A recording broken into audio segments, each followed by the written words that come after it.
Hey folks, welcome back. My name is Cyrus Davis, and today I have another deck profile for you, this time on Pidgeot EX Control. So this is a deck that I have a little bit of reputation with at this point. I played it to Worlds and EUIC last year, and I played in a lot of online tournaments, so I tended to post a lot of deck lists for it. I think that this deck is currently probably the best deck in format on a technical matchup spread level. It has the least unfavorable matchups and the least relevant unfavorable matchups. Only has a few even matchups and then mostly favorables across the board. It can struggle against specific techs. You know, if you play against like weird lists with weird techs that take you off guard, that can sometimes cause an issue. It also can have trouble finishing 3 games in a 15-minute timer in like a best of 3 major event setting. So if you lose one game, you know, there's a lot of your matchups that are sort of closer, you know, maybe, you know, 60-40s where, you know, in a 60-40 matchup, if both players play perfectly, then your opponent should be able to take 1 game off of you. So you're going to have to win 2 out of the 3 games, ideally. And that can be tough to do with this deck in 50 minutes, especially if you want to make sure that you're playing optimally at all times. You know, you don't want to rush yourself. That can be a bit of an issue for the deck, but overall, if you just get really, really comfortable with it and are able to play it quickly, I do think that you should be able to finish most games in 3 games in 50 minutes, most sets and most matchups, especially the matchups where you attack in, which is the majority. So deck is a very, very strong play for Toronto. High consideration for me. Should be a high consideration for anyone who has any amount of comfort with it at all. So let's start with the Pokemon. We have the 202 Pidgeot line. You know, Pidgeot's the core of the deck. We have to play a bunch of different one-of cards and stuff like that. A wide variety of options that enabled by the ability to search out whatever we want once per turn with Quick Search.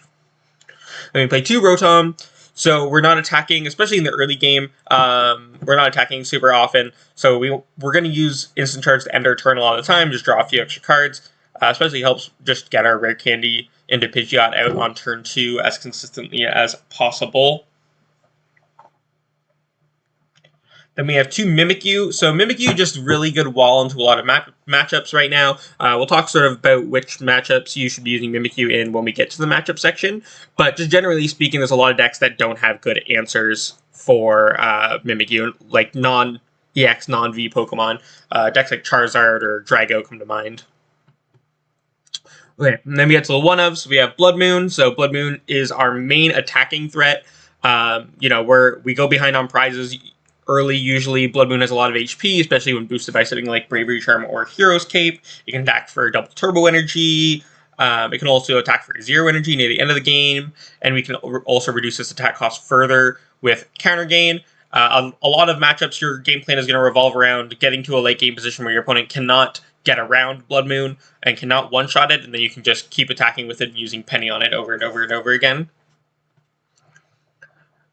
Luxray. So the Luxray giving us a powerful option in Fang Snipe. Fang Snipe for a DTE just allows us to discard something from opponent's hand. This allows us to get rid of key cards that enable our win conditions, so stuff like Night Stretchers, Lost Vacuums, canceling clones, switching cards. These are all important pieces that we need to get rid of in order to meet some of our win conditions. So Luxray just helps us get there. It can also just be a good way to buy us time in combination with something like Iono. We Iono our opponent, Fang Snipe a card out of their hand, leave them with a dead hand. We'll be trapped something in the active, buy us more time to establish our board, or play something like the Misfortune Sisters to mill out the remaining outs. Black Kyurem EX. So this is mostly a tech for Drago and Dragapult. It can have some use into Raging Bolt as well, but with a DT and a counter gain, that's double turbo energy. If your opponent's active Pokemon is Dragon Pokemon, it is now paralyzed, and we do 90 damage. So the 90 damage can be relevant. It does set up for a Bloodmoon knockout against something like Drago or Dragapult. But mostly we're trying to use this to trap something, so we're going to just keep using Ice Age over and over again. But the damage setup can be also another very powerful way to use it. If your opponent has a switch left to get their Drago out of the active, but you have to go for like Iono Ice Age and they don't draw the switch, and then you can go for Bloodmoon. It can also be powerful if you can go like Black Kyurem, DT, counter gain, then like Eri your opponent on the same turn, so that if they do have any switching cards in hand, you can get rid of them and force them to find new ones. So Ice Age is just a powerful, very powerful tool for buying time against these Dragon-type Pokemon. Dragapult specifically doesn't really have a lot of good ways to break paralysis. Usually just like a one-of switch. Drago only has one Prime Catcher, one switch, and if you have like your Genesect in play that shuts off A-Specs, then they can't use the Prime Catcher, so it's just the switch. And if they have to use their only switch to break the paralysis lock, then you should be able to lock them out of the game with Sob or just paralyze them again. Speaking of Sob, we have Wellspring Mask Ogerpon EX, so Sob just does 20 and prevents our opponent's actual one from retreating. Just very powerful, a win con in a lot of matchups. Once we run our opponent out of switching cards, most decks play Pokemon that they can't necessarily attack with. Whether they start it or they need to bench it to set up, we can go ahead and Sob trap that Pokemon for the rest of the game, reducing the damage down to 0 with double turbo energy so that we don't knock out our opponent's Pokemon. One Lumineon V, just a key card for setup. This is usually going to be used to grab like Arven turn 1 or turn 2 to get our Pidgeys or Pidgeot turn 2. But this can be key for, well-timed Aries, well-timed Boss, even well-timed Misfortune Sisters, well-timed Iono. Just allows us to do things more consistently, or especially this can be good for Thorton. If we don't have any Pidgey in play, and that's how we have to get our Pidgeot out, we can loop in for Thorton. That's definitely a very common use of the card as well. And then we have Fezandipiti EX, so just a little bit of extra draw power, especially in the mid-game when we're trying to piece together like Counter Catcher plus Eri plus an attack of some kind on the same turn. Having those few extra card draw can be important. Or, if like I was saying with the Thorton place, if we're trying to get into a Thorton play, we don't have our Pidgeot online, Flip the Script can definitely help us do that off a Nest Ball. And we have the Genesect that I referenced earlier. So if we have a tool attached to Genesect, our opponent can't play any A-Spec cards in their hand. With win conditions like Paralysis and Sob, and even, using Luxray to discard cards from our opponent's hand, Genesect can be a powerful tool just to shut off mostly Prime Catcher. That's mostly what we're going to use this for. You certainly can use it to stop other A-Specs, but it's primarily here for Prime Catcher. Basically, most of your matchups can be won by simply running your opponent out of switching cards. So Genesect basically being a net -1 switching card for your opponent automatically is just very, very powerful. Then we have Sandshrew. Trainer cards in your opponent's deck cannot put... supporter cards cannot put trainer cards from your opponent's Luxray pile back into their deck. This just stops Silene, Pal Pad, and Team Yell's Cheer. Mostly Pal Pad, that's where it's going to have the most use. A lot of decks play Pal Pad. Very good to just bench a Sandshrew and your opponent can't use Pal Pad the whole game, seeing as we're trying to run them out of resources. But it certainly in mirror matches or against Snorlax, the effect to get rid of stop Pal Pad or Team Yell's Cheer, Pal Pad, and Silene is often just game winning on its own in those matchups. It's what swings the mirror into your favor if your opponent doesn't run it. And then another card that's good in mirror, we have Regieleki. So 1 energy, put a trainer card from your discard pile into your hand. Electromagnetic Sonar is just very good attack for looping specific stuff. We can go like Hero's Cape Regieleki up to 230 HP. If our opponent can't one-shot Regieleki, then we can just keep using Electromagnetic Sonar to put Penny back into our hand. We can also use this to get Technical Machine Devolution back, so we can use that multiple times in a game and run our opponent out of rare candies against decks like Charizard. It can also just grab other resources back that we need to pinch, like Pal Pad, but it is primarily to loop with Hero's Cape, especially against like something like Lost Box, or to get Technical Machine Devolution back. And it has a lot of value in mirror. We can like loop Xerosic, just use Xerosic over and over again, or we can keep routing Penny back so we don't get retreat locked against Snorlax. So it does have a lot of value in control mirrors as well. Alright, supporters, we have 4 Arven. Like I talked about in my Hydreigon video, and I'll probably say this again in any Rare Candy Pidgeot build that I talk about. Just a key part of the Rotom Forest Seal Stone package, allows us to get our Pokemon out on turn 1, and then also allows us to get our Rare Candy into Pidgeot turn 2. So, want to play the maximum count, want to find as many as possible, want to find even 1 or 2 in our opening hand, so 4 is ideal. triple Penny. So, like I was talking with Bloodmoon, I mean, just in general, we can Bravery Charm up our Pokemon, we can Hero Skip our Pokemon. A lot of our Pokemon are going to be difficult for our opponent to knock out. We just want to keep using Penny on them over and over again and healing them. We call this Penny Looping. So, you know, if our opponent can't knock something out, we can just Penny Loop it. You know, whether that be with Luxray, maybe our opponent can't knock it out, we Fang Snipe them, get something rid from their hand, they hit us, we Penny it, Fang Snipe again. We Penny it, Fang Snipe again. And then all of a sudden we've discarded multiple cards that are very important to them. And eventually run them out of ways to keep attacking. One of Iono, so it's just important to have some sort of hand disruption so that our opponent's hand doesn't get too out of control, especially in matchups where we have to go for like a Bloodmoon line, where we just try to take 6 prize cards. It can be important to like try to put our opponent out of something like Boss's Orders and make sure that they don't have that. And it also, Iono is just a good draw card, so one of Iono is pretty ideal here. Xerosic Machinations, so allows us to make our opponent discard down to 3 cards in hand. This helps us win the game faster, so if we're trying to close out a best of 3, this can help us deck our opponent out a lot faster since they have less cards to shuffle back into their deck with Iono. But also a very important card in control mirrors. So just very important to limit your opponent's resources in the control mirror. If you can spam this with Regieleki, your opponent will, that's like one way to make your opponent deck out faster than you. This also does, like, has especially a lot of value against like stuff like Lost Box and Raging Bolt, which do build really big hands. Especially Lost Box, which typically is holding on to a ton of resources and has to be played very carefully with them. So this can just be punishing for players who are playing patiently, which is typically the smart way to play against control, is to play patiently and like sit on your resources, but Xerosic punishes your opponent for doing that. Another card that punishes your opponent for doing that is Eri, allowing us to just grab 2 item cards from our opponent's hand. This is typically how we are trying to run our opponent out of switching cards or Night Stretchers or Rare Candies to meet our win conditions. Very important piece of the puzzle. We want to use Eri most games, I would say, currently. It's not essential. There are definitely games where you don't use it, but we can also spam this with Regieleki against something like Lost Box. We can pick away all of our opponent's resources, and typically Eri is going to help us meet our win conditions. One of Misfortune Sisters, similar purpose to Eri, but, you know, a little bit different. This is for when we know our opponent doesn't have the cards that they need to win in hand. Maybe they only have like 1 switch card left and they're waiting to draw into it, and we can try to hunt it down first with Misfortune Sisters. Thorton, so Thorton can be just generally useful to like remove Pokemon that are liabilities, like Lumineon or Rotom, from your bench and replace them with stuff that's harder for your opponent to knock out, or maybe to get your like Fezandipiti back into play. But primarily what makes it so strong is being able to get Pidgeot out without having a Pidgey on board first. So especially against Phantom Dive decks, which can pick off Pidgey relatively easy, or decks with Moonlight Shuriken, or Dusk Noir, Thornton is an important piece to make sure that we can get our Pidgeot out without having a vulnerable Pidgey sitting on the bench a turn before, which can be hard to keep into play.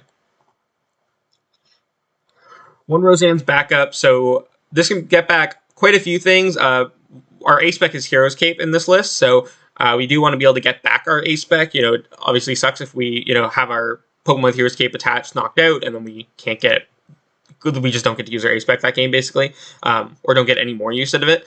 So this can get that back. It can also get our Lost City back. We can get our Bravery Charms back. DTE and Mist Energy are also important pieces, especially if you prize any of these. If you prize a Bravery Charm, prize a Double Turbo Energy, it can be really important to get them back. So just the one over Roseanne's backup is a nice recovery card that, you know, we can't get a lot of the cards. A lot of the cards that Roseanne does get back are cards that we can't easily recover otherwise. Then we just play 1 Boss's Orders, so we do play a heavy counter-catcher count, but we do want 1 Boss's Orders for when we're on even prizes, or especially against like Dusk Noir decks, or even when we're ahead in prizes and trying to, you know, finish off the game with something like Bloodmoon. If we're trying to win on prize cards by using Bloodmoon over and over again, then a lot of time we'll get to like a 2-2 prize count, and we'll have to use Boss's Orders to take our last knockout. Alright, items, we have like 4 Ultra Ball, just maximum consistency for finding our Lumineon turn 1, our Rotom turn 1, our Pidgeot turn 2. Mostly Pidgeot is what this is especially important for, but Lumineon as well, since we can't Nest Ball for that. For Nest Ball, again, just maximum consistency. When we want to get our Pidgeys down turn 1, we want to get Rotom turn 1, pretty much every game. 3 Counter Catcher. This deck very much so relies on trapping your opponent's Pokemon. So multiple counter catcher just to keep bringing up Pokemon to trap any active with something like Wellspring, Mask, Ogerpon EX, or in combination with using Fang Snipe. Or even when we're just late game attacking with Bloodmoon, being able to counter catcher. Usually we need to counter catcher at least 2, maybe 3 times if we need a Penny on the same turn. If we need to keep pennying the Bloodmoon, then obviously we can't use Boss's Orders. We have so many important supporters to play. We want to be playing Eri, we want to be playing Misfortune Sisters.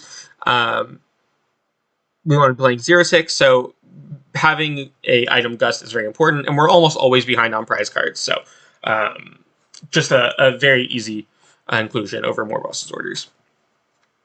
2 Rare Candy. This is just the minimum amount that we can play. We don't want to prize it. With a 1 of, you prize it about 1 in 13 games, I believe. So a 2 of, you should prize less than 1 in 26 games.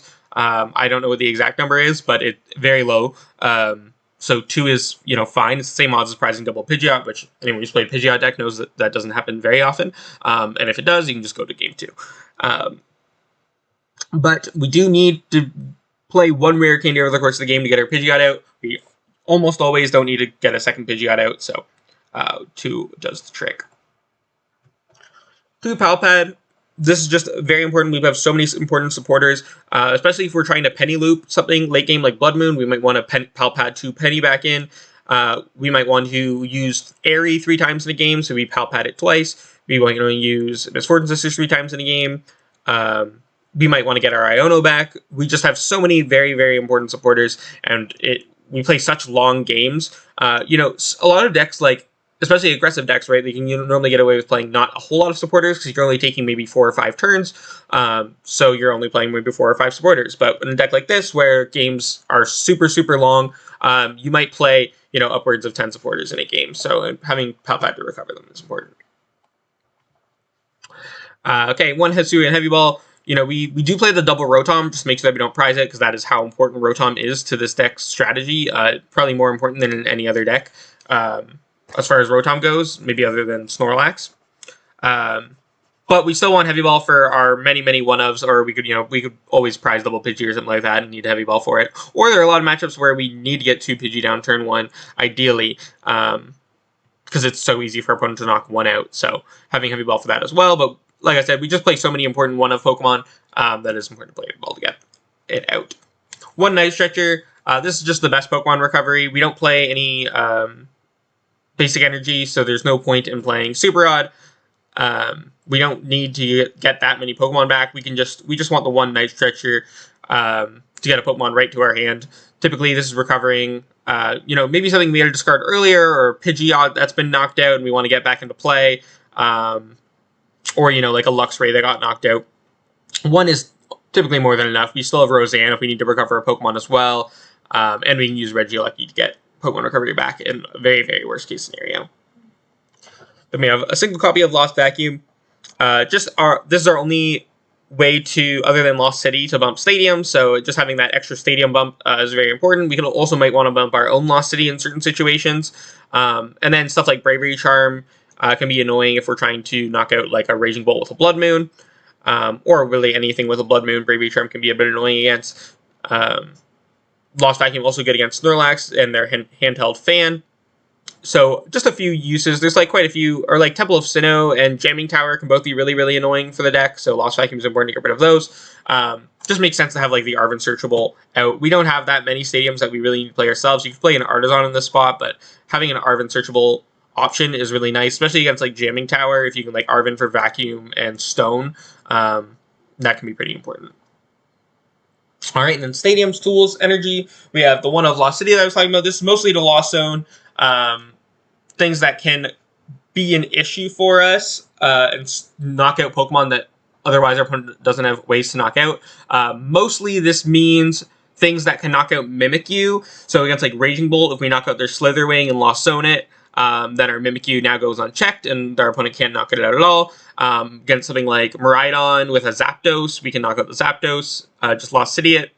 So just things like that, you'll know when you play against those decks, what you need to get rid of into the Lost Zone to make Mimikyu go unchecked.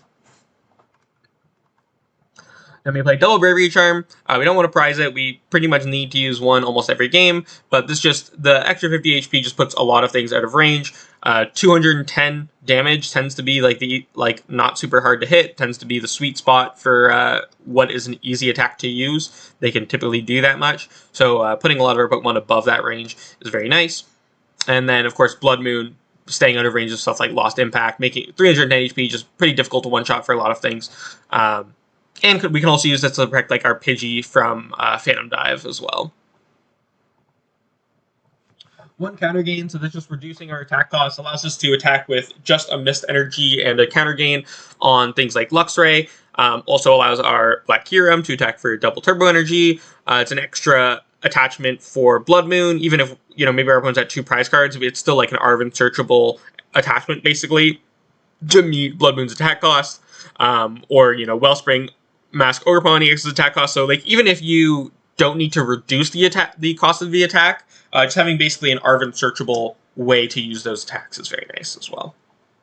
1 Forest Seal Stone. So like I was talking about earlier, this is just going to be the key, the bread and butter of the Arven Rotom Rare Candy package. Helps us make sure that we can get our stage 2s out consistently on turn 2. Of course, we can use it to grab many other things as well, whatever we want if we don't need it to get our Pidgeot out, but most of the time, this is going to be used to help us get Pidgeot turn 2.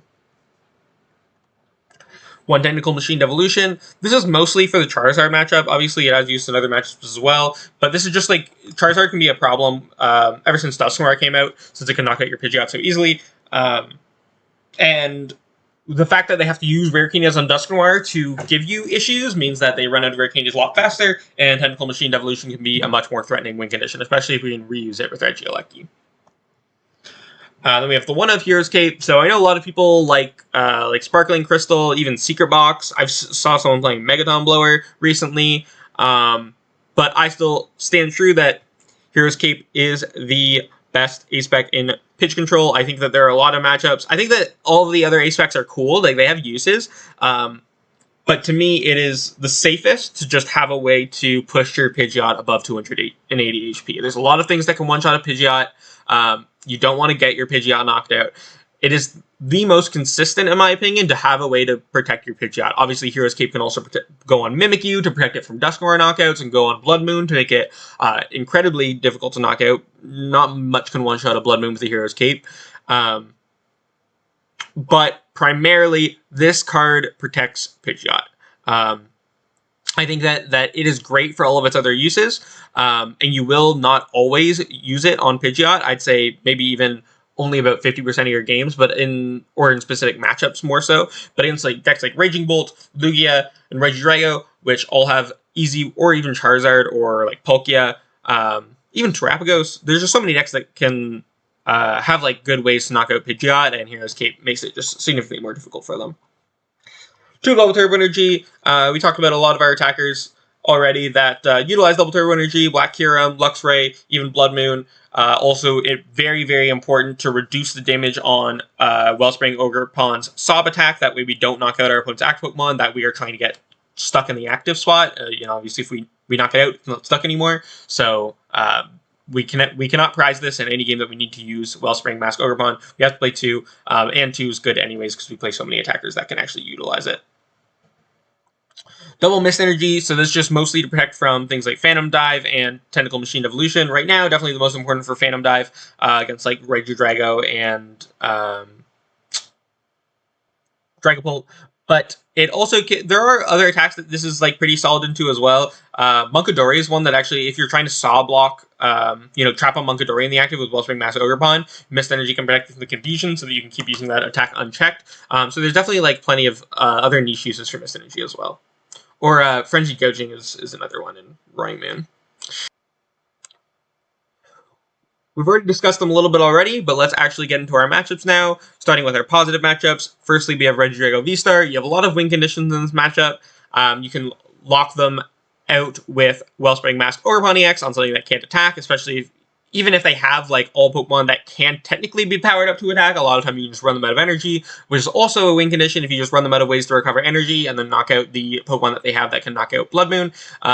Also, if you just run them out of ways to get around Bloodmoon, then you can go ahead and just Bloodmoon Loop Genesect, very, very key in this matchup. Shutting off Prime Catcher is very important. We can also use Mimikyu in this matchup. We can run them out of ways to knock it out. Mimikyu plus Mist Energy can't be knocked out by anything except Radiant Charizard and Canceling Clone. So if we can get rid of their Canceling Clone and their Legacy Star, make them burn their Legacy Star, the Mimikyu can win the game for us. And typically we can run them out of ways to set up a Radiant Charizard late game as well. Mimikyu can also just be helpful early game to prevent our opponent from taking putting on early pressure, forcing them to define the clone. And then the other things to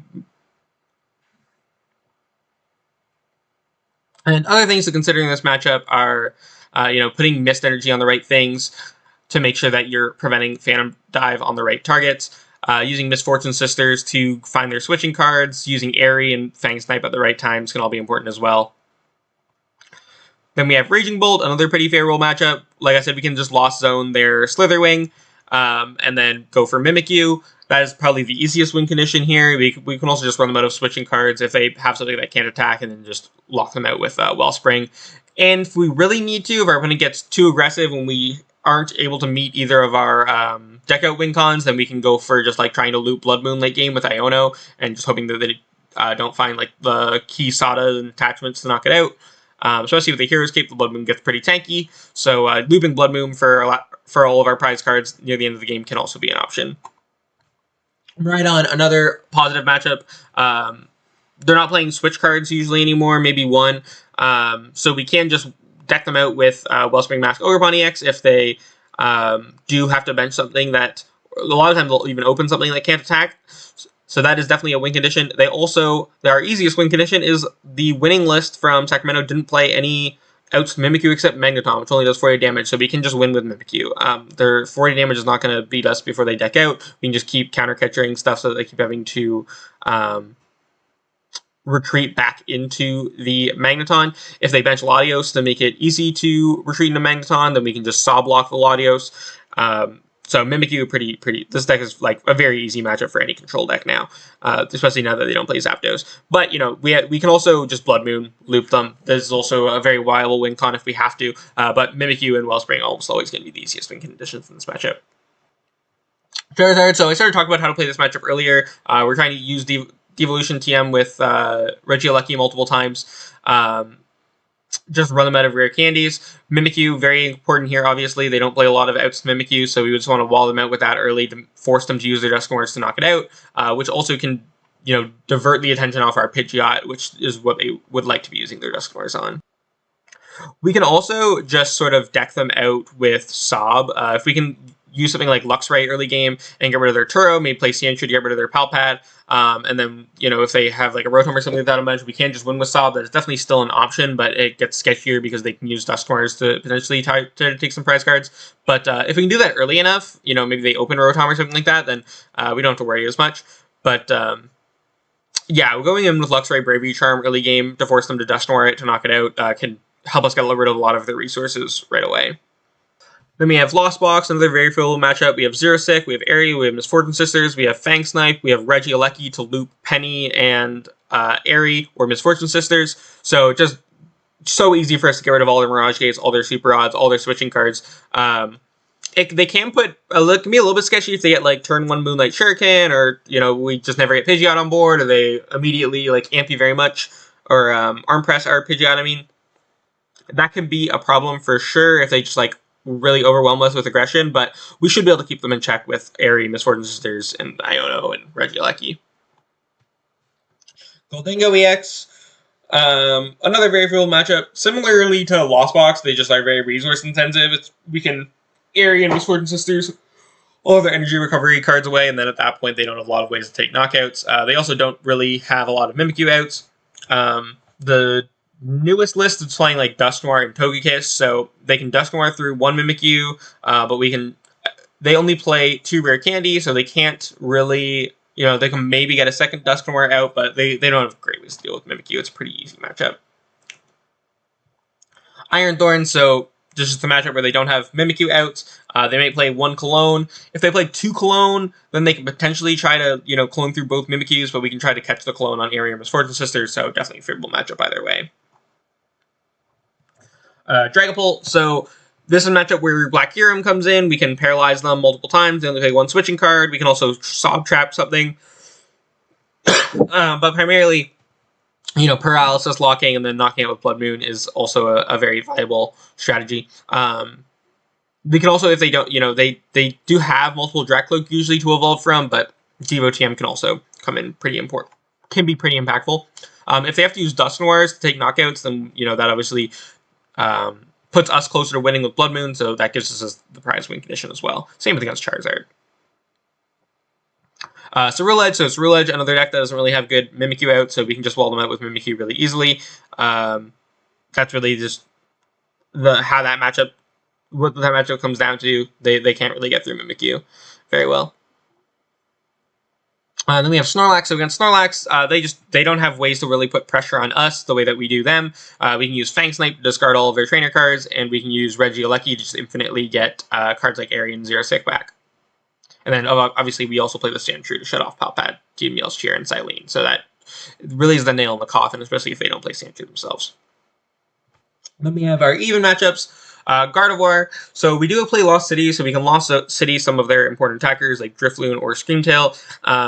We can also just sort of wall them out with things that they can't one-shot. This can be difficult for them to one-shot anything with a Bravery Charm, really. So Wellspring can come up and Saw block something, or Luxray can, try to chase their Turo. If they load up like a Drifloon or a Screamtail with a bunch of energy, that can leave them with not enough energy to retreat something, so we can sort of trap something that way with Luxray, and just Fang Snipe attack with Luxray without even needing to Sob. Very difficult for them to one-shot a Blood Moon, especially if we lost to their Drifloon. So that is also a very relevant win condition. We can also Lost City their Munkidori, since they're usually only playing the one copy. But they have a lot of tools against us, right? Like Munkidori is pretty annoying. They can set up pretty quickly. They have Turo and Pal Pad often. So they do have the ways to just run us over really quickly. Screamtail can be pretty annoying for us as well. Terapagos, Pidgeot. That's mostly referring to the Pidgeot build. Obviously, there are other Terapagos builds, but that is definitely the most popular still. And I think that this matchup can be tricky. Like Dusknoir can come out early on and put pressure on us. They can potentially one-shot Pidgeot with Terapagos in combination with Dusknoir, but then they sort of struggle to get through Mimikyus. Mimikyu's pretty pivotal in this matchup, especially early game. A lot of the time they don't play an energy to attack with Rotom, so Rotom can only do 50 to our Mimikyus, and we can sort of wall out the Terapagos with it, and then they have to use their Dusknoirs on it. So Hero's Cape Mimikyu in this matchup can be pretty solid. And then a lot of time, if they have to use all their Dusknoirs on the Mimikyus, then we can just go ahead and wall them out with Blood Moon. A lot of time they don't have an answer to Blood Moon late game. We can just start looping it. Eventually they run out of ways to one-shot it, and that is how we win the game. I'd say it's maybe even slightly favorable, but it can be close just because they can run us over pretty quickly if they get like a really, really good start with a bunch of Dusknoirs. Palkia, Dusknoir. Again, like there's the Palkia Terapagos build as well, which is a much easier matchup, but this is the main version of Palkia, I would say still. Dusknoir, again, with Terapagos, like this matchup, you have a lot of options. You can Sob Trap stuff, you can run them out of items. They're pretty item heavy, so Eri and Miss Sword and Sisters typically are very effective. They don't have a lot of Mimikyu answers, so you can go like Hero's Cape Mimikyu and force them to get rid of it with Dusknoir, but Dusknoir still does present a problem in that it's pretty easy for them to knock out Pidgeot. They can force us to take prize cards and Iono us to low hand sizes, and then if we don't have Pidgeot in play and they're Ionoing us to low hand sizes, that's even more problematic. They have Moonlight Shuriken as a way to pressure our Pidgeys, so they just have a lot of tools that make things difficult for us. If we can set up and we can wall them out with Blood Moon, we can do all the normal stuff, but they just have a lot of ways to apply pressure. And then we don't have many negative matchups, but we do have a couple. So firstly, there is Lugia. Lugia, just notoriously bad matchup for control. I think that as pitch control, right now you can tech for it to make it favorable, but Lugia is pretty low percentage right now, about 5% of the metagame, and it requires 2 deck spots to tech for, in my opinion, effectively. So I'd rather just not tech for it and tech for other matchups. I think that there are tech cards that we'd have to cut that would make some of these other matchups in favor to even unfavorable, so it's better to just play the techs for those matchups. But yeah, right now Lugia, just Chinchino can just sort of run us over. It can one-shot our Pidgeot really easy. They have 4 Jet Energy, so we can't really trap anything. They have Mimikyu outs. They have ways to one-shot Bloodmoon. Our key strategy is just to like Bloodmoon their Chinchinos or their Archeops, run them out of energy to knock out Bloodmoon with. Once they can't one-shot Bloodmoon, we can just sort of Iono them and then Penny loop Bloodmoon. But obviously they play heavy bosses orders, so it just sort of comes down to like if they draw it in the late game there. If you want any tips on that matchup, I did play a best of 5 against a friend of mine, Samuel Shime. That stream is still up on my YouTube channel, so if you want to go watch that best of 5, I did win it 3-0, but I did also play Dancey and Giacomo at the time, so that is what makes the matchup favorable. But if you wanted to tech Dancey and Giacomo in to beat Lugia, you definitely could, and then beat it 3-0 like I did. Roaring Moon. So Roaring Moon, I'd say it's maybe closer to even, but it definitely, I definitely think it's still a challenge. They can one-shot Pidgeot really easily, so you have to mist energy it. Sometimes they even play like a Temple of Sinnoh. Calamity Storm one-shots, a lot of your 2-price Pokemon, so they can knock out like Rotom right away, turn 1.